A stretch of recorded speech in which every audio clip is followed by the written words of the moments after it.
വള്ളിക്കാവ് ശ്രീനാരായണ സേവാ സമിതിയുടെ പഞ്ചലോഹ വിഗ്രഹ പ്രതിഷ്ഠാ വാർഷികത്തിന് തുടക്കമായി. സുവർണ ജൂബിലി ആഘോഷങ്ങളുടെ സമാപനവും ഇതോടനുബന്ധിച്ച് നടക്കും. CR മഹേഷ് MLA ഉദ്ഘാടനം ചെയ്തു.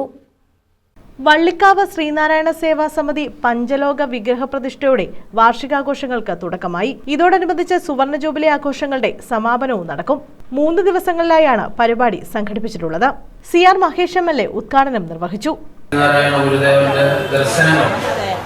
ജീവിതാദർശങ്ങൾ, പ്രഖ്യാപനങ്ങൾ അത് സമൂഹത്തിനാകമാനം വെളിച്ചം പകരുന്ന തരത്തിൽ ആരംഭിക്കപ്പെട്ട ശ്രീനാരായണ സേവാ സമിതി എല്ലാവർക്കും മാതൃകയായിക്കൊണ്ട് മറ്റ് ശ്രീനാരായണ പ്രസ്ഥാനങ്ങൾക്ക് വഴികാട്ടിയായിക്കൊണ്ട് ജീവകാരുണ്യ പ്രവർത്തനമാണെങ്കിലും മറ്റുള്ളവരെ സഹായിക്കുന്ന കാര്യത്തിലാണെങ്കിലും അങ്ങനെ എല്ലാ സാമൂഹിക പ്രശ്നങ്ങളിലും ഇടപെട്ടുകൊണ്ട് വളരെ സജീവമായി പ്രവർത്തിക്കുന്ന ഒരു സംഘടനയായി മുന്നോട്ട് പോവുകയാണ്. ഇന്നിവിടെ നടത്തപ്പെടുന്ന മെഡിക്കൽ ക്യാമ്പ് പോലും ലോകത്തിന് മുഴുവൻ കാരുണ്യം ചൊരിയുന്ന നമുക്കൊക്കെ നമ്മുടെയൊക്കെ നാടിന്റെ അഭിമാനമായി മാറിയിട്ടുള്ള ലോകത്തിന്റെ തന്നെ ഒരു പരിച്ഛേദമായി വള്ളിക്കാവിനെ മാറ്റുന്നതിൽ പങ്കുവഹിച്ചിട്ടുള്ള മാതാ അമൃതാനന്ദമയി ദേവിയുടെ ആ നാമധേയത്തിലുള്ള ഹോസ്പിറ്റലിന്റെ കൊല്ലം ജില്ലാ പഞ്ചായത്ത് ക്ഷേമകാര്യ സ്റ്റാൻഡിംഗ് കമ്മിറ്റി ചെയർമാൻ അഡ്വക്കേറ്റ് അല്ലസ് കലേലി ഭാഗം സുവർണ ജൂബിലി സപ്ലിമെന്ററി പ്രകാശനം നിർവഹിച്ചു.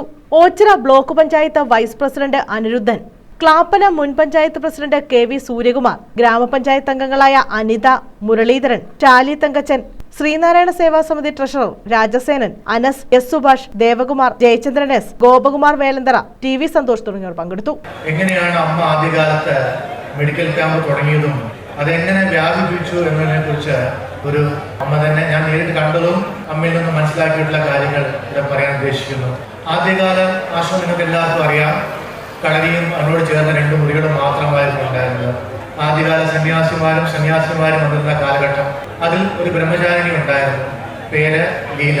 അവർ മെഡിക്കൽ കോളേജിൽ ഡോക്ടറുമായി സേവനം ചെയ്തു വരികയായിരുന്നു. അപ്പോഴാണ് അവർ അമ്മയെ കാണുന്നതും ജോലി ഉപേക്ഷിച്ച് ആശ്രമത്തിൽ ചേർന്നു. അവർ പിന്നീട് ആത്മപ്രാണ സ്വാമിനിയായി. ഈ സ്വാമിനിയിലൂടെയാണ് അമ്മ ആദ്യമായിട്ട് ഒരു മെഡിക്കൽ ക്ലിനിക്ക് ആശ്രമത്തിൽ തുടങ്ങുന്നത്. സുവർണ ജൂബിലി ആഘോഷങ്ങൾ 21-ന് സമാപിക്കും. News bureau, Karunagappally.